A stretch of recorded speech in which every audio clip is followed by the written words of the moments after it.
Adakah yang kenal dengan Der Judenstaat? Kalau belum kenal maka ada baiknya kita coba meringkas sedikit sejarah yang berawal dari Der Judenstaat tersebut.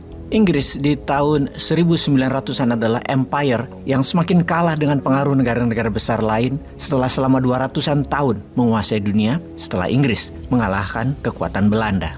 Di ujung masa jayanya, Inggris memerlukan banyak bantuan untuk berperang dengan musuh-musuh mereka, sehingga lahirlah sebuah perjanjian yang diberikan kepada penyokong dana Inggris. Inggris menjanjikan sebuah wilayah untuk mereka dapat tinggal kepada para penyokong dana tersebut. Mereka adalah bangsa atau klan atau kelompok yang mengelana selama ribuan tahun tanpa punya wilayah. Mereka adalah kaum Yahudi. Yahudi yang merantau ke wilayah Eropa sejak dulu kala adalah bangsa yang tertindas dan warga negara kelas 2. Namun mereka pintar mengelola uang. Bangsa Yahudi adalah pengendali keuangan dalam 150 tahun terakhir pada masa tersebut dan Inggris memerlukan uang yang banyak terutama untuk mengusir kekuatan Ottoman Turki dan kerajaan Jerman. Kita mundur sebentar ke tahun 1896. Ada seorang yang dianggap penting di kemudian hari. Dia bernama Theodor Herzl, seorang Yahudi Austro-Hungarian yang fotonya terpampang tinggi di gedung-gedung Israel sekarang. Theodor Herzl pada masa itu adalah seorang politisi dan jurnalis, penulis buku Der Judenstaat yang artinya adalah The Jewish State atau negara Yahudi.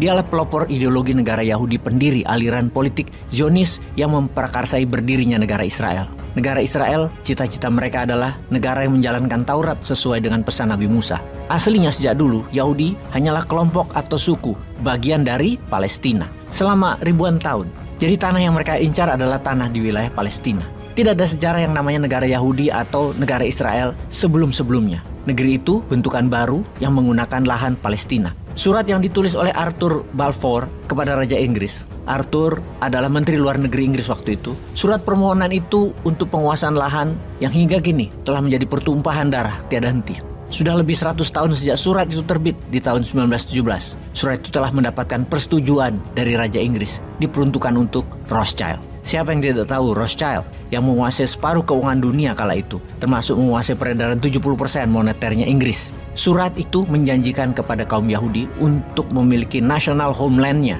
di Palestina. Bayangkan, sewaktu surat itu diterbitkan, yang tinggal di wilayah Palestina adalah kebanyakan orang asli Arab Palestina. Agama terbanyak 80%-nya Muslim, kemudian Kristen, dan ada sedikit yang beragama Yahudi. Sejak tahun itu, yaitu tahun 1920-an, mulailah lahan-lahan di Palestina dibeli-beli oleh kaum Yahudi Eropa. Belinya dengan paksa tentunya, terutama ketika Ottoman Turki kalah dari penguasaan lahan Palestina. Ottoman Turki menguasai Palestina lebih dari 400 tahun dan terguling oleh sekutu di Perang Dunia Pertama. Kita ke Zionisme. Zionis adalah gerakan Yahudi mengambil tanah Palestina untuk mendirikan negara Israel.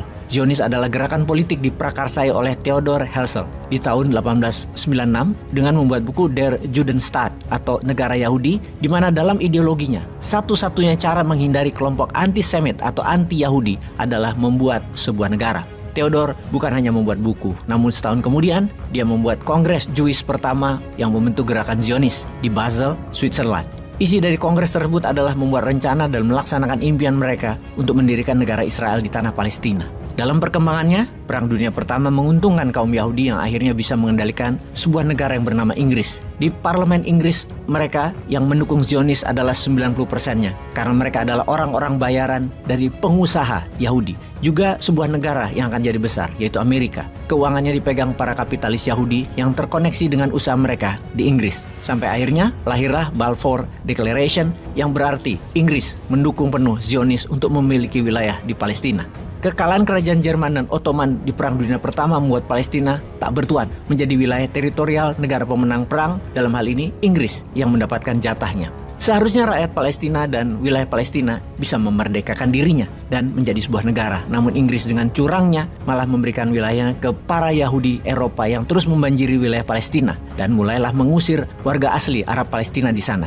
Lebih dari 250 ribuan orang perlahan-lahan diusir dari tanah mereka dan wilayah permukiman Yahudi semakin banyak. Hal itu berlangsung hingga Perang Dunia Kedua yang mana lebih banyak lagi warga Yahudi masuk ke Palestina. Hingga puncaknya di tahun 1948 berdirilah negara Israel.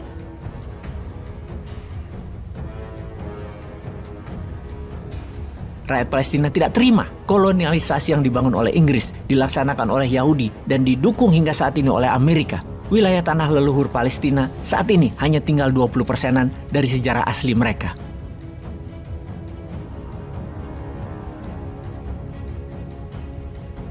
Semoga faham di mana Indonesia harus bersikap demi menjalankan mukadimah Undang-Undang Dasar 1945. Jelas kepada siapa kita berpihak. Jangan sampai jalur Gaza hilang dari peta Palestina dengan alasan menghajar Hamas. Peace.